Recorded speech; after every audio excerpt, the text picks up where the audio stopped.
Hi everyone, I'm Matt Legg, technical rep for Syngenta SPS in Canada.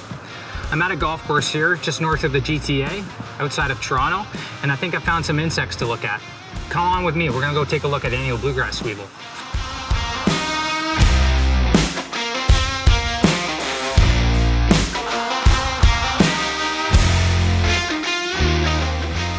So we're now at the back edge of this golf green, and we're starting to see some prototypical damage from annual bluegrass weevil.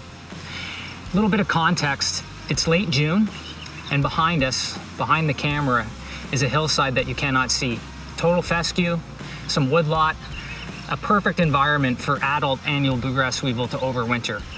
What would have happened is that we would have seen adults coming out of this woodlot in the spring looking for mating sites.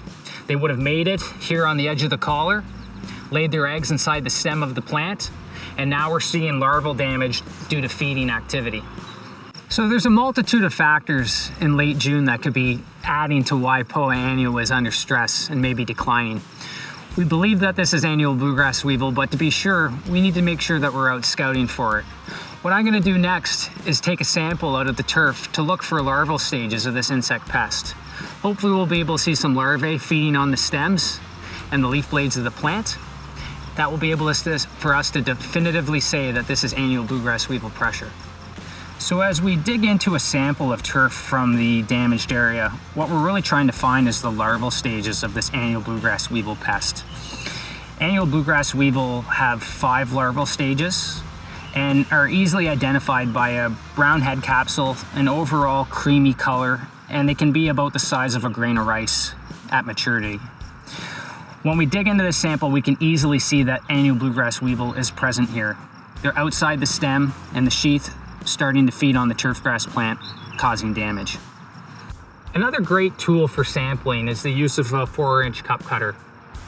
What you can do with a 4-inch cup cutter is actually distinguish based off the larvae found in each plug multiplied by 10 to give you a larval count per square foot.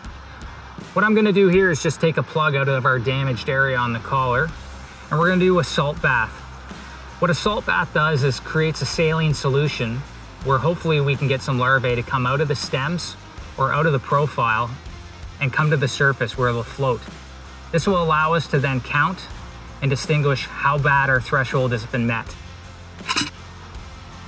So now that we have our 4-inch plug taken out of the afflicted area, we're gonna create a salt solution where we can hopefully draw some of those larvae from outside the plant or from in the profile up to the surface.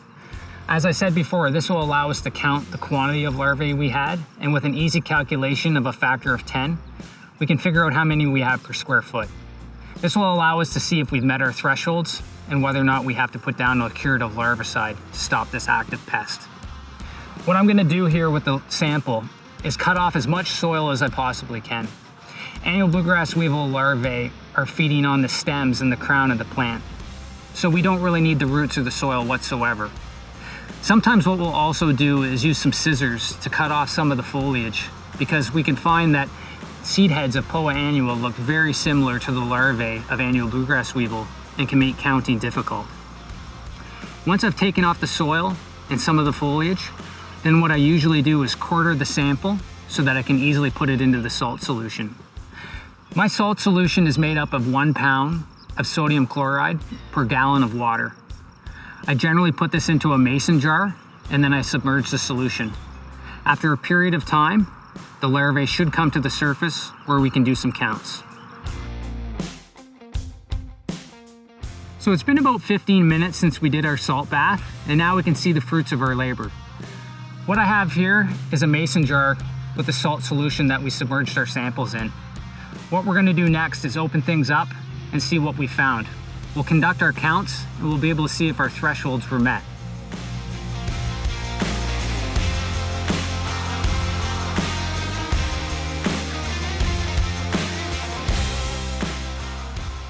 So another technique that we can use for scouting annual bluegrass weevil adults, bluegrass billbugs, black cutworm, even sod webworm, is a soap flush solution. Doing a soap flush, we use 1 to 2 tablespoons of lemon-scented detergent mixed in with about a gallon of water, and we saturate an area of the turf. After a couple minutes, Some of these insect pests, if they're in the area, should come to the surface because of irritation. You can see here that we've actually found a few of the insects that we were looking for. On the tip of my knife is an example of some annual bluegrass weevil. We can also see that the annual bluegrass weevil has moved itself to the top of the leaf blade of the turf because it's been irritated, allowing us to create some visual counts and determine our thresholds. What a day. We went out and did some scouting. We successfully found some annual bluegrass weevil and some white grub. And I think we've given some solutions to the turfgrass managers at these respective sites on how to properly assess and control these issues moving forward. If you have more questions about how to control pests such as these, remember that you can always leverage the Syngenta Greencast app, greencast.ca, or your respective turfgrass specialist. Thanks for joining in, and we look forward to seeing you soon.